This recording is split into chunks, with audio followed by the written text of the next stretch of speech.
Nah, tadi setelah ada S2, terus kemudian refreshment Hmm, training gitu ya terus ya, dilakukan.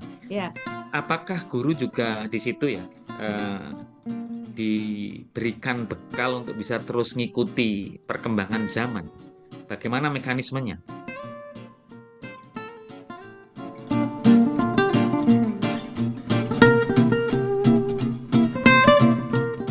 Halo teman-teman sekalian, kita ketemu lagi di Oase Pendidikan. Masih bersama dengan saya, Muhammad Kurniawan, dan tetap saya mengajak serta Mbak Ratih Hadi Putri untuk ngobrol seputar pendidikan. Setelah kemarin di 1-2 episode kita bicara tentang bagaimana pendidikan di Finlandia itu berproses. Kali ini saya ingin mengupas lebih jauh tentang bagaimana satu faktor kunci dalam dunia pendidikan yaitu guru itu berkembang, bertumbuh, bagaimana penciptaan, pembangunan, pengembangan guru, kompetensinya, profesionalismenya itu dilakukan di negara Finlandia. Halo Mbak, apa kabar? Oh, Mas Iwan, kabar baik? Mas Iwan, apa kabar? Baik-baik, Alhamdulillah, sehat-sehat. Ya, Semoga sehat. di Finlandia tetap dalam cuaca yang cerah ceria, meskipun di Cerah Indonesia ceria. cuacanya, terutama cuaca politik, masih Panas. eh, penuh dengan dinamika. Aduh, dinamika. Wah, Oke, yes. oke Mbak. Kita lanjutkan ya. Setelah kemarin kita ngobrol tentang bagaimana Finlandia berproses menjadi negara yang Mhm. maju sistem pendidikannya. Sekarang saya mau Ya, ngulik nih tentang yes. guru. Guru. Eh, saya dengar tuh di Finlandia tuh guru itu harus punya gelar S2 nih, Mbak. Apa benar demikian? Dan kalau benar, gimana tuh? Kenapa harus sampai dengan punya gelar S2? Mungkin bisa cerita dari situ dulu, Mbak. Oke, betul. Halo. Ya, kalau misalnya teman-teman yang baca buku saya yang kedua yang warna hijau, sampulnya itu bicara soal guru. Tapi memang di Finlandia guru itu menjadi motor penggerak pendidikan. Dan seperti Mas Iwan sebutkan tadi, benar bahwa semua guru yang megang kelas atau melaksanakan kurikulum gitu ya, melaksanakan program-program di kelasnya itu harus memiliki gelar S2 atau pasca pasca sarjana ya.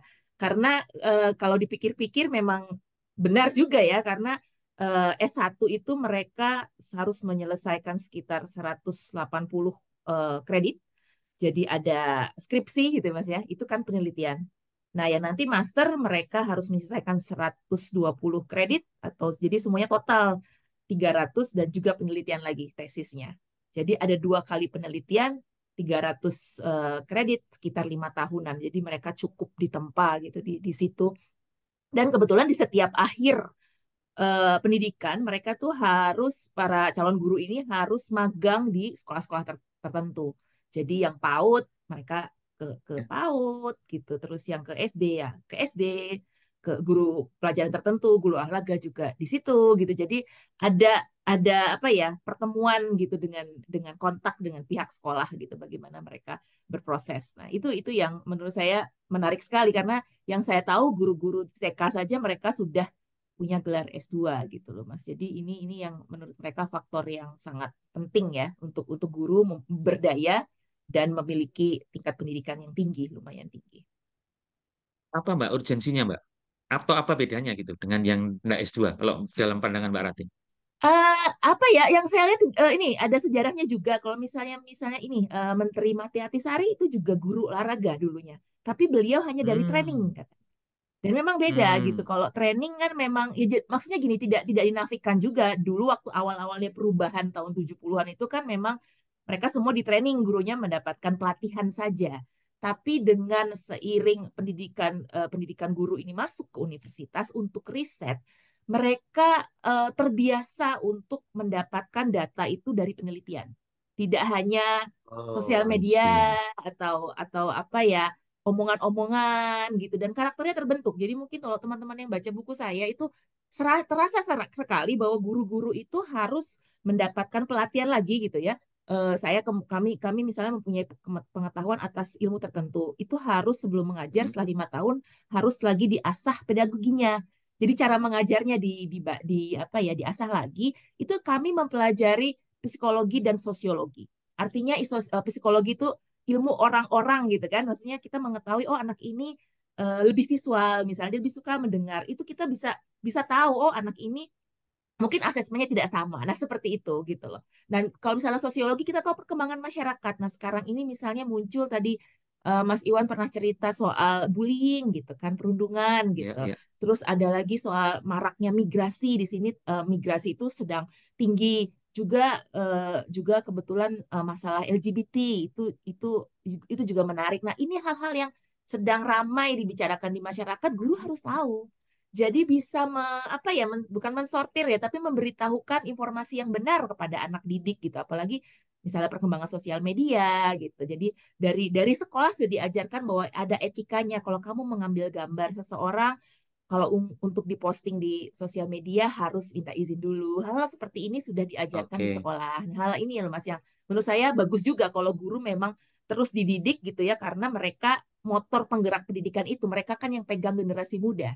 Disinilah menurut saya bagaimana investasi Finlandia untuk guru ini sebagai motor pendidikan itu sangat sangat tinggi gitu. Dan guru yang berhadapan langsung dengan siswa ya, Mbak ya, di kelas ya. Betul, betul, iya Ya kan? kan? Apalagi dari usia muda, mereka yang Mm, menginspirasi, mm. yang memberikan kebiasaan-kebiasaan. Oh, kamu jadi kebiasaan membaca, kamu suka olahraga, kamu makan makanan yang terbiasa makanan baik. Itu kan dari guru juga gitu.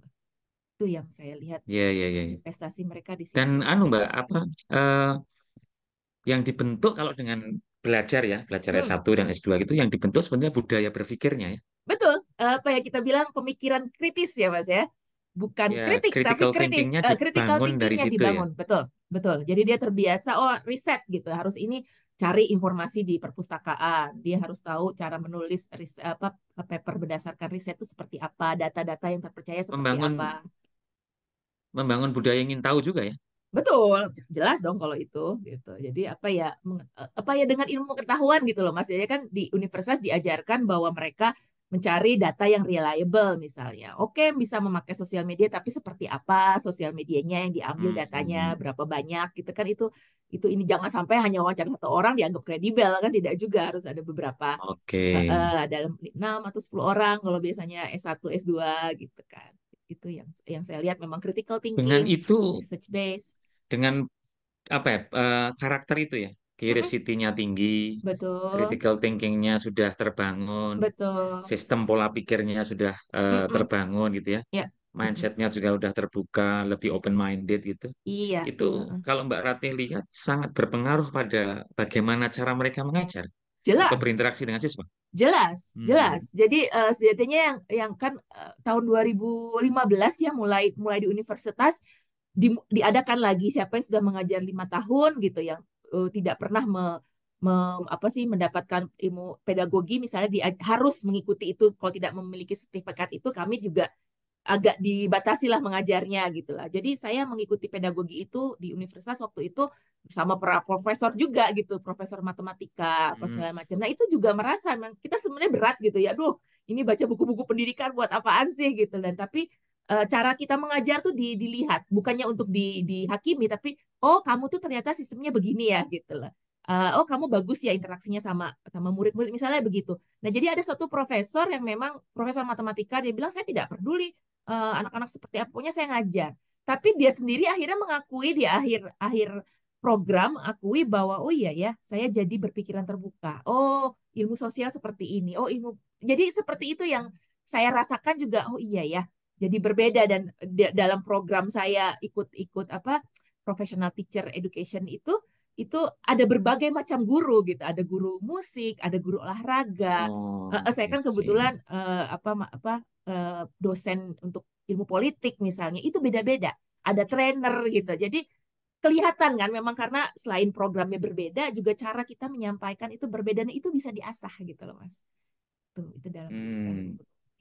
Jadi Mbak Ratih nggak setuju kalau ada guru yang selama bertahun-tahun nggak pernah dapat tambahan keterampilan, kompetensi, nggak oke berarti itu. Kalau sekarang maksudnya saya jadi ingat ya ini kayak program guru penggerak gitu misalnya. Bukan apa ya maksudnya niatnya bagus untuk trainer gitu kan. Tapi kan tapi tidak menafikan juga pengalaman-pengalaman guru yang sudah puluhan tahun yang senior ini gitu loh Mas. Itu kan apa namanya Hmm. setidaknya harus diakui juga. Nah, ini nih sebenarnya tidak harus selalu ditarik ke pusat gitu, tidak harus jadi guru penggerak gitu kan. Maksudnya ada itu kan tetap saja guru penggerak harus masuk ke media tertentu gitu ya. Maksudnya ada suatu kapasitas digital yang mungkin anak-anak muda lebih banyak daripada orang-orang yang sudah Ya, lebih ya, ya, ya. senior. Nah, seperti itu. Jadi bisa juga kan in-house training gitu kayak seperti kami di universitas sendiri itu ada itu hanya 15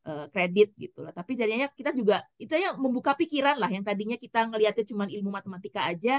Jadi oh gini ya ternyata Oh, gitu ya loh. lebih Ya ter. saya jadi menghargai juga ilmu-ilmu yang lain gitu. Nah, ini kan membuka pikiran apalagi yang mengikuti program pelatihan saya yang termasuk 1 tahun ini program 1 tahun dan memang itu seperti program pendidikan guru pada umumnya memang gitu hanya dipersingkat gitu ya karena memang kita sudah bukan bukan Ya, level ya, ya. mahasiswa lagi gitu memang sudah memiliki pengalaman mengajar sebelumnya itu memang salah satu jadi syarat juga untuk bisa masuk ke program itu jadi ini menurut saya tidak perlu harus semua ditarik ke pusat memang di in-house saja menghargai pengalaman-pengalaman guru yang sudah bertahun-tahun gitu ya 5 tahun 10 tahun itu perlu sekali Mas. Jadi ada pelatihan-pelatihan karena di sini kalau guru-guru tuh memiliki 2 hari eh, apa namanya pelatihan dalam masa kerja dia Per gitu apa? dalam Per pelatihan apa? apa Per saja tahun? per bulan 2 hari. 2 hari per bulan? Betul, 2 hari per bulan. 2 hari per bulan? Yes. Waduh. Mm-mm. Jadi ya dan itu pelatihan tuh misalnya kayak yang kayak kemarin pas zaman COVID Mas kita belajar soal Teams gitu atau Zoom. Itu kan hal Hmm, baru hmm. ya. Nah, itu bagaimana? Nah, karena di dalam misalnya dalam website mereka itu ada untuk mencari survei tadi, oh kami saya punya jadwal ini kalian kapan guru-guru apa orang tua punya jadwal. Hal-hal seperti ini kan perlu dipelajarin, Mas. Nggak bisa begitu aja kan? Yang Gitu. yang ngadain siapa Mbak tuh? 2 hari per bulan tuh yang ngadain? Ya, Apakah nggak sekolah jadi sendiri maksudnya punya guru punya hak tapi tidak punya harus hak juga ya selalu betul? tapi tidak harus juga Ya bisa betul betul dipakai. betul. Jadi kalau pas dipakai hari apa gitu dalam 1 bulannya misalnya ada yang guru tertarik menjadi guru pengawas bisa misalnya itu kan ada pelatihannya 3 jam gitu itu bisa diakumulasi nanti kan kepala Kalau sekolah lihat di tempat kita kan mungkin bahkan nggak tahu berapa hak kamu untuk pelatihan. nah itu Pelatihan dia nggak tahu gitu. nah itu dia kalau di sini kan jelas waktu kerja jelas gitu kalau memang dia kecapean waktu cuti jelas dan kalau misalnya gurunya cuti memang hak dia harus ada guru pengganti kan jangan sampai anak-anak itu tidak punya guru misalnya gitu gitu Ya, ya, ya, ya. Nah, tadi setelah apa ada S2, terus kemudian refreshment training hmm gitu ya terus ya dilakukan. ya Apakah guru juga di situ ya hmm. diberikan bekal untuk bisa terus ngikuti perkembangan zaman? Bagaimana mekanismenya? Ya jadi saya kalau melihat perjalanannya pasti Salberg aja misalnya beliau Pasti Salberg ya. ya itu di Universitas Sipaskula mengikuti program pendidikan guru beliau guru matematika kan. Jadi masuk ke Hmm. sekolah, jadi ada biasanya magang dulu lah mereka di sekolah mana jadi tahu gitu. Terus ngajar di sekolah kalau nggak salah ya guru matematika gitu kelas SMP gitu ya. Dan dia karena dia bilang saya sendiri tidak pandai matematika dulunya, tapi saya jadi tahu anak-anak yang kesulitan untuk memahami matematika karena saya dulu punya perasaan Ah, itu gitu kata dia kan. Nah, terus ya udah apa namanya masuk di situ terus tiba-tiba tertarik dengan kebijakan-kebijakan pendidikan gitu kan. Ya, kalau di sini sih memang kalau di Finlandia itu tidak selalu ada pekerjaan seperti ASN gitu, Mas. Masuk harus jadi pegawai tetap tidak. Memang selalu selalu sim oh, kontrak oke. biasanya, tapi setiap pekerjaan kita harus masuk apa setiap selain pajak kita juga dipotong untuk apa namanya? Uang pensiun. Jadi mau dia Oh, oke. ASN gak ASN uang pensiun pasti kita dapat nantinya sesuai waktu kerja kita gitu loh. Nah ini juga jadi memang sistemnya udah jalan ya.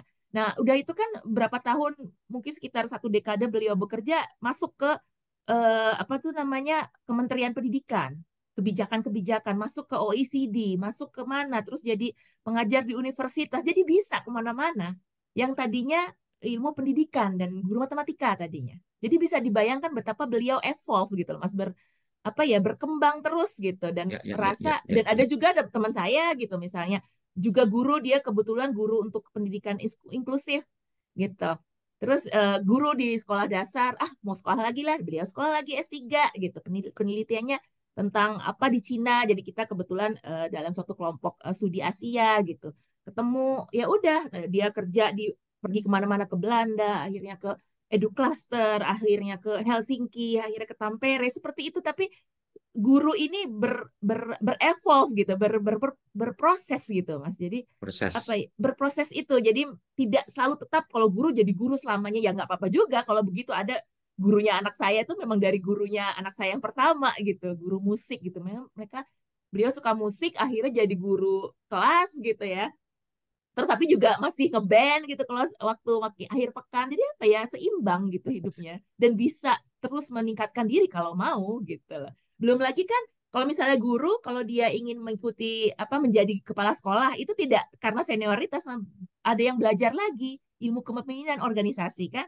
Jadi banyak sekali guru-guru Hmm, senior yang ngajar guru-guru biasa dan kepala sekolahnya muda-muda karena beliau yang mereka yang pada oke. ngambil lagi master atau pelatihan khusus untuk kepemimpinan. Itu yang bisa jadi pemimpin-pemimpin kepala sekolah gitu. Hmm, Tapi kepala sekolah tidak dari luar, dari orangnya tidak, pasti selalu punya basis pendidikan dan harus mengajar satu kelas di sekolah. Jadi masih terikat gitu dengan kegiatan di sekolah juga. meskipun sudah jadi kepala sekolah, tetap harus ngajar Iya, di mata kelas ya. pelajaran. Iya, mata pelajaran atau biasanya ganti kalau apa gurunya sedang ada yang sakit gitu, dia gantiin hari itu gitu. Guru-guru Hmm, kepala sekolah itu. Jadi waktu untuk itu kan tetap merasakan ini apa dinamika kelas ya.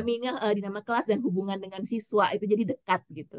Dan itu keren banget karena saya ngeliat dulu anak apa ada kepala sekolahnya anak saya Nadia itu di SMP Hmm, beliau suka naik sepeda gitu ya jadi pergi kemana-mana gitu naik sepeda rapat kemana-mana dan dia tahu anak-anak yang agama Islam ini terkumpul di satu tempat gitu dan diberikan tiket bis kan datang dia ya sebenarnya bukan bukan ngecek juga datang saya mau lihat anak saya yang dari sekolah ini masuk gak di sini oh saya guru apa saya kepala sekolah jadi dia senang gitu jadi merasakan sekali kedekatannya dengan anak-anak anak didik gitu jadi ini yang saya lihat apa ya memang tidak jarang sih ya apa tidak begitu hierarkis kalau di sini jadi panggil juga biasanya manggil nama kan kalau guru-guru di sini itu juga ya sih betul mas. ya, betul. Mm-mm.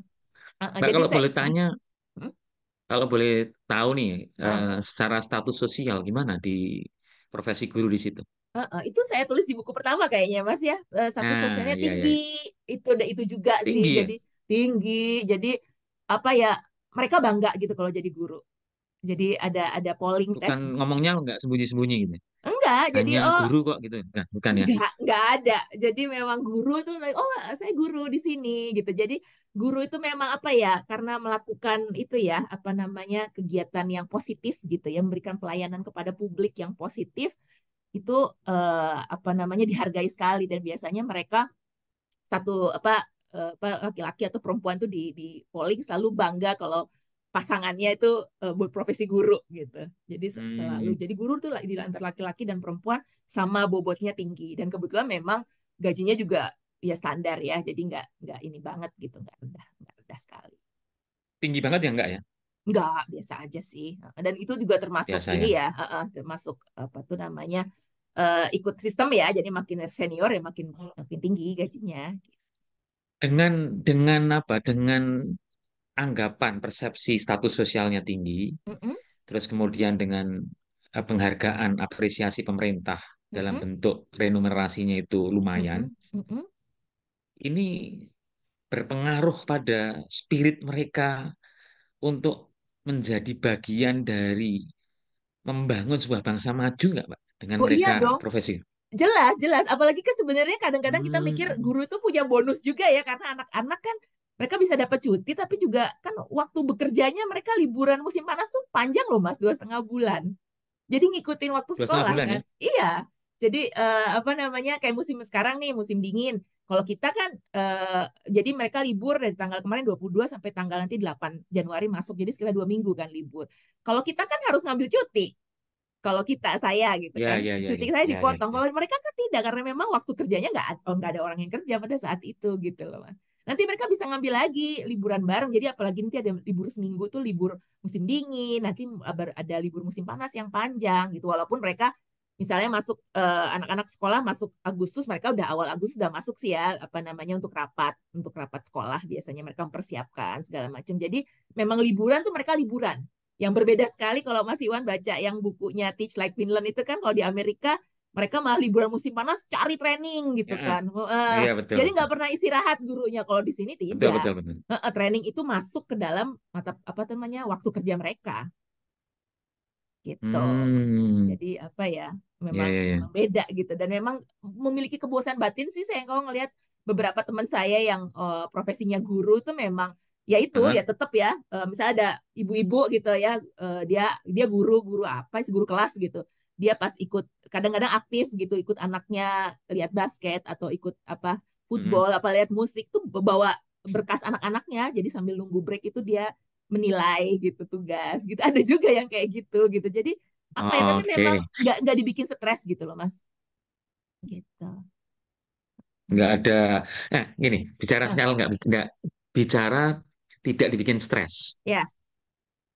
Dari sisi memenuhi administrasi itu gimana? Nah ini administrasi sih. Dokumen-dokumen, Ya misalnya dia ya harus ya ngisi ya. dokumen-dokumen sebagai bagian dari syarat-syarat administrasi gimana di situ? Nah, itu dia. Makanya kan kalau baca buku saya yang pertama, Mas Iwan pasti udah tahu, udah hafal. Itu kan kita di sini ada namanya Wilma. Wilma itu suatu apa namanya aplikasi Aplikasi. aplikasi jadi apa di website yang untuk apa namanya kita melihat. Jadi ada website pendidikan di pemerintah itu terbuka sekali. Sekolah-sekolah ada berapa aja di sekolah di kota ini itu bisa lihat setiap minggu berapa mata pelajarannya apa, siapa yang mengajar, bukunya apa itu ada semua gitu setiap minggu. Nah, mereka hanya ngisi itu aja. Guru jadi nggak repot gitu karena semua terbuka dan kan jadi eh, buku-buku ada rapat, ada apa. Jadi mereka hanya mengupdate itu per minggu. eh, Anak-anak mau ngapain sih? Mau mau berenang, mau pergi ke mana gitu, naik sepeda ke sini, mau ski itu diberitahu di situ per mingguan kan. Jadwal pelajaran itu keluar gitu. Jadi kita tahu itu kita ikutin aja kelas itu dan Wilma itu benar-benar ya kayak saya oh anak saya panas absen ya udah absen situ anak saya nggak masuk udah kalau di atas 5 hari minta surat dari dokter ya paling gitu terus ya Wilma bisa email sama gurunya lewat situ lewat Wilma jadi tidak ada yang namanya sosial media guru dihubungi saat malam-malam itu nggak ada lewat Wilma semua gitu dan kebetulan nanti kelas 7 anak-anak punya Wilmanya sendiri mulai anak-anak punya sendiri gitu. Jadi kadang-kadang informasi guru berikan ke wali murid dan ke anak itu beda. Nanti pas anak-anak di SMA 18 tahun, udah orang tua kelepas tik dilepas itu milik anaknya sendiri. Gitu. Jadi apa ya? Melatih juga ke karakter anak untuk semakin dewasa gitu kan. Mereka mereka tahu untuk menyaring informasi yang benar dan informasinya valid gitu karena memang dari sekolah resmi gitu. Jadi informasi itu ke orang tua itu apalagi kalau SMP itu sudah mulai yang penting-penting aja. Tapi kalau sudah mendetil, oh kamu harus ngerjain ini, kamu harus itu tuh udah apa guru ke Ya, anak ya, ya, ya. sendiri gitu. Jadi nggak administrasi kayak kita nulis-nulis di kertas udah nggak ada lagi mas. Buat apa gitu? Karena kan ini kan tanggung jawaban accountability-nya itu sudah di publik gitu. Nggak ada lagi kita. Juga kalau misalnya kita ngirim berkas-berkas dikirim ke dinas juga siapa sih yang mau baca? Nggak ada feedbacknya juga kan Iya, harus harus betul, di betul, betul, betul. jadi ini jadi saya ingat lagi nih Mas kalau kita bicara soal guru itu pasti mulai deh keterampilan untuk pendidikan abad 21 keterampilan transversal ini penting banget kalau Oke, menurut nanti saya. keterampilan transversal Oh, kita bahas lebih detail nanti oke di oke episode berikutnya. Yang oke. saya ingin coba elaborasi lagi tadi Mm-mm, eh, tentang bukan tentang administrasi, tapi mm-mm, apakah guru itu juga dituntut untuk bekerja di luar jam? Contoh misalnya mm, eh, apa ada persoalan-persoalan di anak-anak di mm, sekolah di rumah yang berkaitan dengan di sekolah, ya. itu kemudian orang tua bisa bebas menghubungi dan segala macam. Kalau di situ. Enggak, kalau misalnya itu Wilma, biasanya kan apa-apa semua Wilma ya. Jadi gini, Jadi kalau di apa-apa harus pakai Wilma ya. iya. Harus pakai Wilma ya. Jadi ya, walaupun bisa juga kita telepon ya benar-benar kalau emergensi. Tapi kalau Wilma kita bisa Emergency. Ya. guru ini saya khawatir sama anak saya boleh nggak ketemuan? Itu bisa di situ. Dan biasanya emang guru selalu memberikan Oh, waktu sih. di luar jam ngajar dia. Jadi gini, kalau di sini kan jam kerja itu dari jam 8 sampai jam 4 Mas. Dari jam 8 sampai jam 4. Nah, tergantung gurunya. Kan guru-gurunya nggak selalu punya mata pelajaran dari jam 8 sampai jam 4. Itu mata pelajaran full I tuh biasanya anak see. SMA. I Kan see. anak-anak ada yang I mulainya see. jam 9 selesainya jam Ya, 2 gitu ya. Mereka kan pagi ya, itu masih ya, ada ya. tuh misalnya. Bisa bisa ketemu sama guru kayak itu. Biasanya Hmm. rata-rata kan anak-anak biasanya untuk anak-anak SD itu dari 8 sampai jam 2. Mereka masih punya tuh 2 jam kerja kan gurunya. Nah, itu bisa dihubungi. Nah, di sini biasanya guru-guru tuh kalau yang ini ya, yang memang sayang sama anak-anaknya.